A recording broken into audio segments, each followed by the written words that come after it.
जय हिंद दोस्तों, मैं हूं नमन परसाई और आज हम पढ़ने वाले हैं यूएसए, इंडिया और रशिया के मध्य में ऑयल को लेकर, क्रूड ऑयल को लेकर जो विवाद इस समय चल रहा है उसको आज हम समझने वाले हैं। और अगर आप फ्रेश न्यूज़ की बात करें, ताज़ा खबर की बात करें, तो अभी यूएसए ने रशिया की दो मेन ऑयल कंपनी है उन पर सैंक्शन लगा दिया, उन पर प्रतिबंध लगा दिया है। तो यूएसए ने क्यों ऐसा किया है और क्यों यूएसए भारत पर प्रेशर बना रहा है ताकि वो रशिया से ऑयल ना खरीद पाए, तो ऐसा क्यों है, इसके पीछे क्या वजह है, उसको आज हम समझने वाले हैं। और क्या जो भारत है वो क्यों रशिया से ऑयल परचेज करता है, उसके पीछे क्या फ़ायदा है, और अगर भारत रशिया से ऑयल परचेज नहीं करेगा तो क्या हमें नुकसान होगा, क्या इसके इम्पैक्ट भारत पे पड़ने वाले हैं, और क्या भविष्य में भारत में पेट्रोल के प्राइस बढ़ने वाले हैं या नहीं बढ़ने वाले हैं, सभी बातों पर आज हम डिस्कस करने वाले हैं। वो सभी टॉपिक जो आपके लिए इंपॉर्टेंट है आज हम डिस्कस करने वाले हैं, इसलिए आपको फुल लेक्चर सुनना है, तभी आपको इसका बेनिफिट मिलने वाला है। शुरुआत करते हैं। तीन बड़े देश हैं, रशिया, यूएसए और भारत। इनके मध्य में क्या खिचड़ी पक रही है आज हम समझने वाले। चाइना भी इससे प्रभावित है, चाइना पर भी प्रेशर बनाने का प्रयास किया जा रहा है, हालांकि वो कितने सफल होते हैं ये भविष्य की बातें हैं। देखिए, आप सभी जानते हैं कुछ दिनों से जो ट्रंप साहब है वो पूरे वर्ल्ड में शांति स्थापित करना चाहते हैं। वो चाहते हैं कि भैया पूरे वर्ल्ड में कहीं पर भी वॉर ना हो, अगर होती है तो मैं उसको रुकवा दूं, इससे मेरी तारीफ हो, शांति का नोबेल मुझे मिल पाए। हालांकि मिल नहीं पाया, काफ़ी प्रयास किया लेकिन वो असफल रहे। ठीक, तो उन्होंने प्रयास किया और उसी दिशा में वो प्रयास कर रहे हैं कि रशिया और यूक्रेन के मध्य में इस समय जो वॉर चल रहा है उसको कैसे भी तरह से रोका जाए। और उसी दिशा में जो आपका यूएसए है वो भारत और चाइना पर प्रेशर बना रहा है कि भैया आप रशिया से ऑयल परचेस ना करो, क्योंकि अगर आप रशिया से परचेस करोगे ऑयल को तो कहीं ना कहीं उसकी इनकम होगी, और उस इनकम से वो हथियार लेगा और उसी हथियार के माध्यम से वो यूक्रेन पर अटैक करेगा, उससे वॉर कभी भी रुक नहीं पाएगा। तो अगर भारत और चाइना जो है अगर रशिया से ऑयल परचेस नहीं करेगा तो कहीं ना कहीं उसकी जो इकोनॉमिकल कंडीशन खराब होगी, ऐसे में और हथियार वो खरीद नहीं पाएगा और उससे कहीं ना कहीं ये जो वॉर रुक जाएगा, ऐसी संभावना है। तो कहीं ना कहीं ये जो भारत पर प्रेशर है वो उस कारण से है, उसका उद्देश्य ये है कि जो आपका वॉर है ये रुक जाए, रशिया इकोनॉमिकली वीक हो जाए और ये वॉर रुक जाए, ये प्रयास है। ठीक, तो पूरा जो सिनेरियो है ये आप समझ पा रहे होंगे।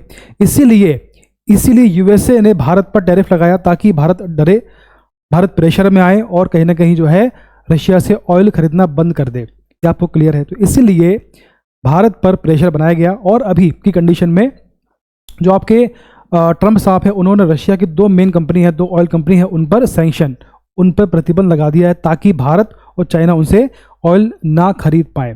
आपको क्लियर? इससे क्या असर पड़ेगा? इससे इंडिया का जो आपका इंपोर्ट बिल है उससे बढ़ने की संभावना है, और जो आपका चाइना है उसका भी जो है इंपोर्ट बिल बढ़ने की संभावना, इससे भारत में पेट्रोल की प्राइस बढ़ने की संभावना है। ये आपका इम्पैक्ट पड़ सकता है, आगे समझेंगे विस्तार से। तो ये पूरी कहानी है, इसलिए जो है यूएसए भारत पर प्रेशर बना रहा है ताकि वो वॉर रोक पाए। चलिए अब बात समझते हैं कि अमेरिका ने क्या ताज़ा कदम उठाए हैं। अभी आपसे मैंने कहा कि जो यूएसए है उन्होंने रशिया की दो मेन कंपनी है, कौन कौन सी दो मेन कंपनी है आपकी, है लुकोइल और है रोसनेफ्ट, इन दोनों पर प्रतिबंध लगा दिया है और इसका सीधा असर भारत की आपूर्ति पर पड़ने वाला है। भारत का जो डिमांड है उस पर इसका असर पड़ने वाला है। अगर भारत को रशिया से पेट्रोल प्राप्त नहीं होगा तो वो कहीं और से लेगा जो उससे महंगा मिलेगा। रशिया से हम काफ़ी कम दाम में इस समय ऑयल परचेस करते हैं, अगर कहीं और से लेंगे तो महंगा पड़ेगा, उससे भारत में पेट्रोल प्राइस बढ़ने की संभावना हो जाएगी। अब देखिए, यूएसए ने जो कंपनी है रोसनेफ्ट और लुकोइल, इन पर सैंक्शन लगाया है।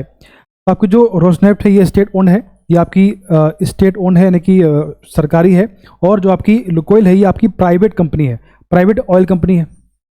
ठीक है, जो आपकी रोसनेफ्ट है ये 33% एक्सपोर्ट को मैनेज करता है, यानी जो आपका रशिया का जो एक्सपोर्ट है उसमें से 33% ये आपका जो है रोसनेफ्ट मैनेज करता है, और 20% जो आपका लुकोइल मैनेज करता है। यानी आपका जो रशिया का एक्सपोर्ट है उसका 53% अकेली दो कंपनी मैनेज करती हैं जिन पर सैंक्शन लगाया गया है। आप समझ पा रहे हैं क्यों यूएसए ने इन पर सैंक्शन लगाया? क्योंकि ये रशिया का 53% एक्सपोर्ट मैनेज करती हैं दोनों कंपनियां, और अगर इन पर सैंक्शन लगा दिया तो बहुत बड़ी मात्रा में यूएसए रशिया को नुकसान होने वाला है, उसका एक्सपोर्ट प्रभावित होने वाला है। अगर आप बात करें रोजनेफ्ट की, यहाँ पर 15% नेगेटिव जो है इसको नुकसान होने वाला है, जो इसका एक्सपोर्ट 15% से कम होने वाला है। यहाँ पर जो है 18% इसका जो एक्सपोर्ट है वो कम होने की संभावना, इस प्रकार से इनको नुकसान होने की पूरी संभावना है। अब आगे बात करते, देखिए अब हम समझते हैं कि जो रशिया है, तो रशिया से कौन कौन से बड़े देश इस समय ऑयल खरीद रहे हैं? देखिए 3 बड़े देश हैं। सबसे पहला है चाइना। चाइना 40% जो है ऑयल परचेज कर रहा है रशिया से।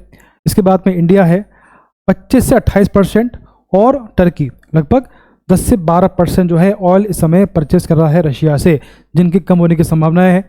चाइना 12% से, इंडिया 18%, और जो आपको टर्की है वो 6% से कम हो जाएगा अगर यूएसए का सैंक्शन लगता है तो। ठीक, चलिए ये नुकसान होने वाला है। आगे देखें, अब बात करते हैं कि इंडिया किस प्रकार से, इंडिया की जो डिपेंडेंसी है इंपोर्ट पर किस प्रकार से बढ़ती चली जा रही है। देखिए क्या हो रहा है कि हमने 18-19 में जो हमारी डिपेंडेंसी थी ऑयल पर, इंपोर्ट पर कितनी थी? वो थी आपकी 83.8%, यानी हम 18-19 में 83% ऑयल को इंपोर्ट कर रहे थे, यानी कि आयात कर रहे थे। ठीक, इसके बाद में ये बढ़कर हो गया 85, फिर 84, 85, 87, 87। 23-24 में हमारा जो इंपोर्ट पर डिपेंडेंसी थी वो थी हमारी 87.7%, जो बढ़कर हो गई 88.2%। यानी जो हमारी इंपोर्ट पर डिपेंडेंसी है वो बढ़ती चली जा रही है, जो बहुत ही नुकसानदेह है। अगर हम ऑयल को इसी प्रकार से इंपोर्ट करते रहे तो भविष्य में ये 100% होने की संभावना है, जो कि बहुत गलत बात है। हमको इसके और ऑप्शन निकालने होंगे, तभी जो है हमारा जो इंपोर्ट बिल कम हो पाएगा। ये आपको क्लियर है क्या? चलिए और समझते हैं। मैंने आपसे कहा कि जो हमारा इंपोर्ट का जो हमारा बेसिकली डिपेंडेंसी है वो बढ़ती चली जा रही है ना। 87 से बढ़ कितनी हो गई? 88 हो गई। अब देखें प्लस 0.4% ये बढ़ गया है। अब देखिए क्रूड इंपोर्ट, वर्तमान में हम कितना क्रूड इंपोर्ट करते हैं और पहले क्या था? देखिए 23-24 में 232 मिलियन टन हम एक्सपोर्ट और इंपोर्ट करते थे, जो इस समय 24-25 बढ़कर हो गया है 242 मिलियन टन, यानी कि 4% इसमें इजाफा हुआ है।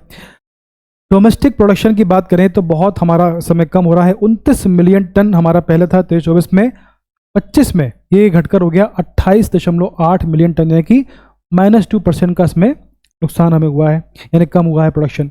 इसके बाद में इंपोर्ट बिल, जो हमारा इंपोर्ट बिल है, हम जो ऑयल को आयात करते हैं, परचेज करते हैं, उसका जो बिल बनता है पहले था $132 अरब, जो बढ़कर हो गया है $137 अरब। कंजम्पशन बढ़ गया, यूज बढ़ गया। ठीक, तो +38% का इसमें वृद्धि हुई है। इसके बाद में एवरेज क्रूड ऑयल प्राइस, जो क्रूड ऑयल प्राइस है पूरे वर्ल्ड में, वो था पहले 81 पॉइंट प्रति बैरल, डॉलर की बात हो रही है इसमें, जो कम हो गया है $75.2 प्रति बैरल। ये कम, उसके बाद भी प्राइस कम नहीं हुई, तो बेसिकली -7-8% का इसमें वो हुआ है। और ये कारण है रशिया से पेट्रोल खरीदना, क्योंकि हम रशिया से डिस्काउंट रेट पर ऑयल परचेस करते हैं, इसलिए हमारा जो ये हमारा इसका जो प्राइस है कम होती जा रही है। चलिए और समझते हैं इसको। अब बात करते हैं रूस का तेल भारत के लिए खास क्यों है, क्यों भारत रशिया से ऑयल इस समय परचेस कर रहा है यूएसए के प्रेशर के बाद भी। देखिए समझें इसको, बहुत काम का है ये इंपॉर्टेंट है आज का। एक टेबल आपके सामने है जिसमें हमने शो किया है कि क्यों रशिया भारत के लिए खास है। देखिए एवरेज डिस्काउंट पर बैरल, यानी वर्तमान में हम जो रशिया से ऑयल लेते हैं उसमें हमें $4.7 का डिस्काउंट प्राप्त होता है। अब सिर्फ जो घटकर 1.8 to $2.2 प्रति बैरल हो चुका है, चूंकि रशिया पर काफ़ी प्रेशर है, यूएसए का सैंक्शन है, इस कारण से ये डिस्काउंट कम हो गया है।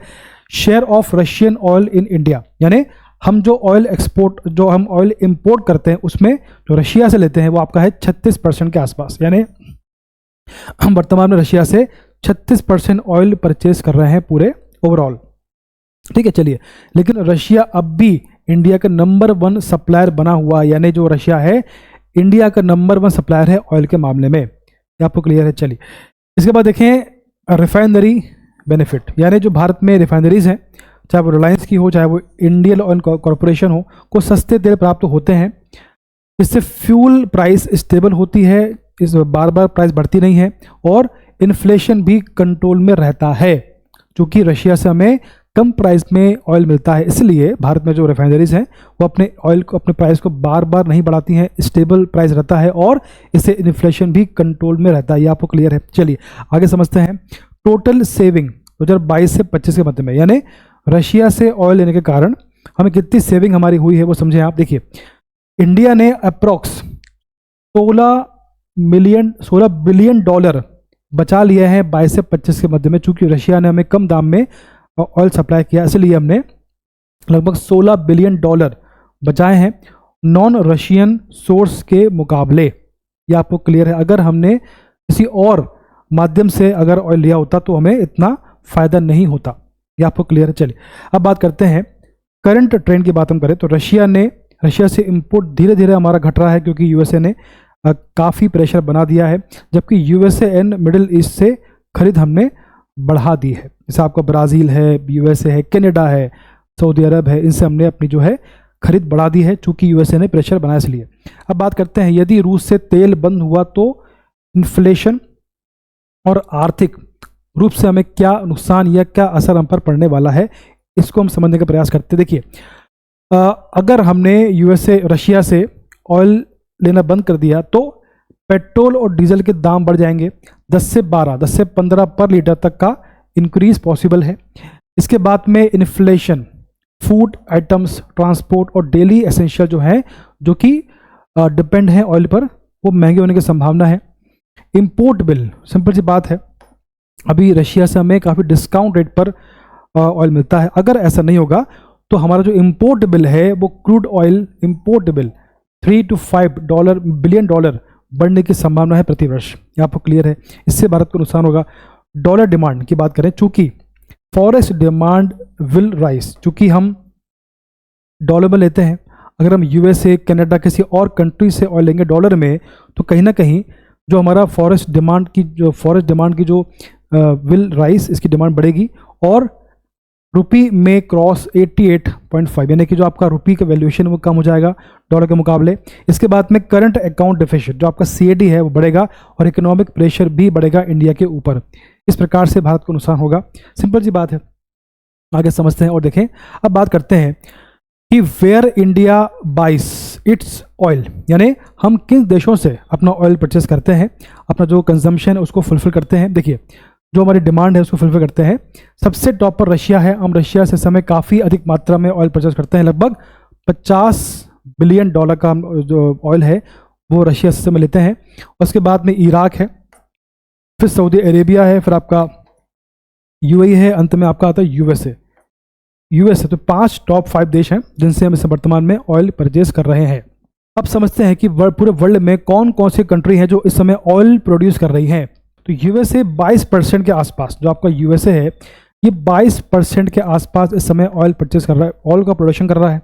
इसके बाद में जो आपका सऊदी अरेबिया है ये 11% कर रहा है प्रोडक्शन, और जो आपका रशिया है ये भी लगभग 11% के आसपास जो है ऑयल प्रोडक्शन कर रहा है। इसके बाद में आपका जो ब्राज़ील है ये 4% है। जो आपका कनाडा है ये आपका लगभग 6% जो है प्रोडक्शन कर रहा है। इसके बाद में जो आपका मिडिल ईस्ट कंट्री है, आपको UAE है, ये आपको 4% है। जो आपको कुवैत है 3% है, चाइना है 5%। इस प्रकार से पूरे वर्ल्ड में सिनारियो बना हुआ है। जो आपका ईरान है वो कर रहा है लगभग 4% के आसपास। इस प्रकार से पूरे वर्ल्ड में प्रोडक्शन हो रहा है। टॉप पर कौन से हैं? टॉप पर आपका यूएसए है, सऊदी अरेबिया है, रशिया है, इसके बाद में आपका जो कनाडा है, इस प्रकार से देश है। अब बात करते हैं ऑयल एक्सपोर्टर की, यानी कौन से वर्ल्ड में से कौन से देश हैं जो ऑयल एक्सपोर्ट करने के मामले में टॉप पर हैं। टॉप 5 की बात करें, टॉप 5 में सबसे टॉप पर आपका आता है सऊदी अरेबिया, है ना। देखिए टॉप पर आपका आता है सबसे पहले सऊदी अरेबिया, फिर आपका आता है रशिया, सेकंड पर आपके थर्ड पे आता है कनाडा और यूएसए। ये आपके थर्ड फोर्थ पर है, ठीक है। टॉप पर कौन सा? रशिया। टॉप पर आपका सऊदी अरेबिया है, फिर आपका रशिया है, थर्ड फोर्थ पर आपका यूएसए कनाडा है, और आपका फिफ्थ में है आपका इराक, ठीक है। ये आपका इराक है। इस प्रकार से टॉप 5 देश हैं जो ऑयल का एक्सपोर्ट इस समय कर रहे हैं। तो ये सऊदी अरेबिया इस समय टॉप पर है 16.2% के आसपास। चलिए अब बात करते हैं भारत के अन्य विकल्प। देखिए सिंपल सी बात है, अगर रशिया से हम ऑयल परचेस नहीं करेंगे या कम करेंगे तो हमारे सामने कौन कौन से विकल्प हैं? सिंपल सी बात है, अभी हमने पढ़ा था कि भाई हमारे भारत में कौन कौन से ऑयल प्रोड्यूसर हैं। तो भैया हमारे सामने ऑप्शन यूएसए है, और अभी हाल ही में हमने यूएसए से अपना सप्लाई बढ़ा दिया है ना।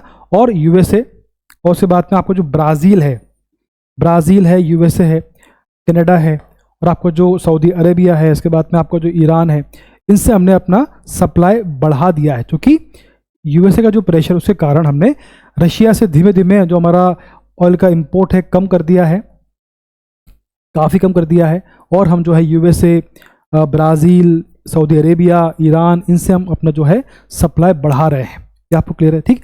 तो विकल्प कौन कौन से हैं? विकल्प हमारे सामने यूएसए है, ब्राज़ील है, जो अन्य मिडिल ईस्ट कंपनी है, या आपका यूएई है, ये हमारे सामने विकल्प खुले हुए हैं। सिंपल सी बात है भाई, जो अन्य देश है, दिक्कत कहाँ पर है कि अभी जो रशिया से हमें डिस्काउंट रेट पर जो हमें ऑयल मिल रहा था, लेकिन भविष्य में तो शायद ना मिल पाए। चूंकि रशिया कम रेट पर ऑयल बेचता है, तो भविष्य में हमें शायद ना मिल पाए। उससे भारत में जो आपका पेट्रोल का रेट है, उसके बढ़ने की संभावना है। ये आपको क्लियर?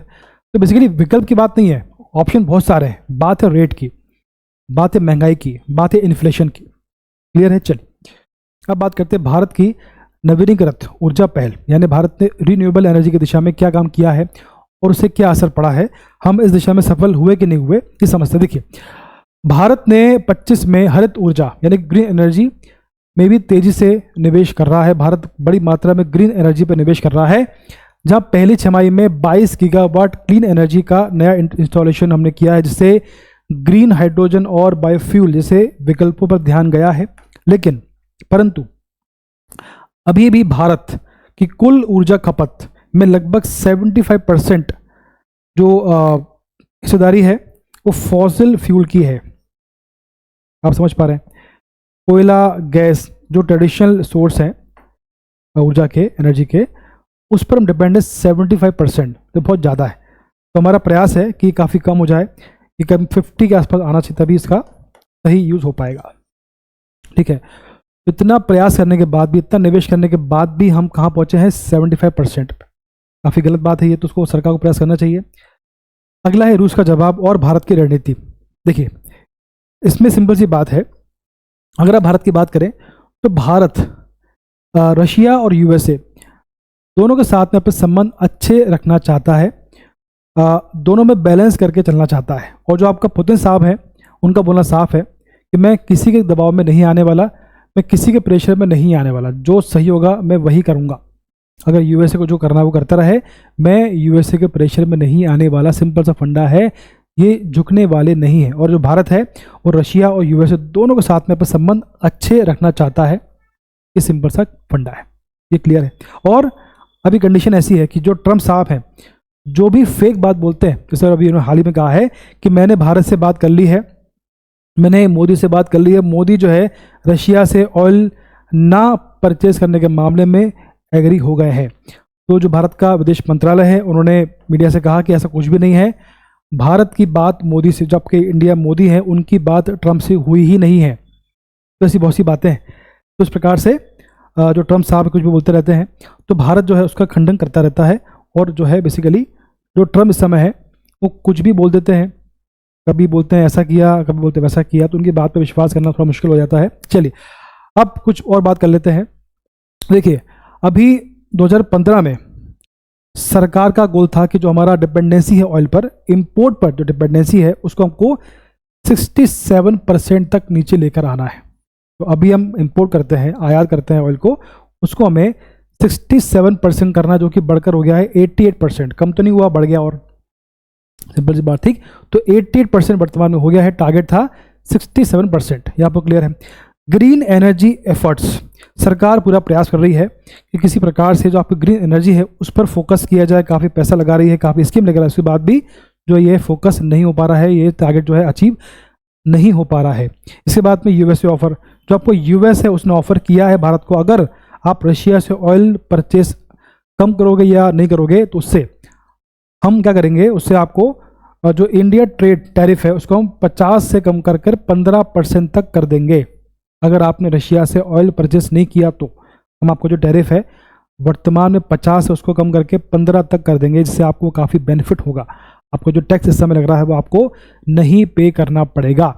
इस प्रकार से जो यूएसए भारत पर प्रेशर बना रहा है ताकि वो रशिया से ऑयल परचेस ना करे। तो बेसिकली हमने यहाँ समझा कि भाई किस प्रकार से पूरे वर्ल्ड में ऑयल को लेकर विवाद चल रहा है, रशिया, इंडिया और यूएसए का क्या स्टैंड है, भारत की जो डिपेंडेंसी है इंपोर्ट पर किस प्रकार से है, किस प्रकार से कम होने की संभावना है, और क्या गोल था, क्या अचीव हुआ नहीं हुआ, और हम किन देशों से ऑयल परचेस करते हैं, पूरे वर्ल्ड में कितने देश हैं जो ऑयल प्रोड्यूस करते हैं, कितने देश हैं जो ऑयल को एक्सपोर्ट करते हैं, और हमारे सामने क्या क्या विकल्प हैं अगर रशिया से हमने ऑयल लेना बंद किया, और अगर हमने रशिया से ऑयल नहीं लिया तो क्या नुकसान होगा, और वर्तमान में हम चूंकि रशिया से ऑयल लेते हैं तो क्या हमें फ़ायदा होता है।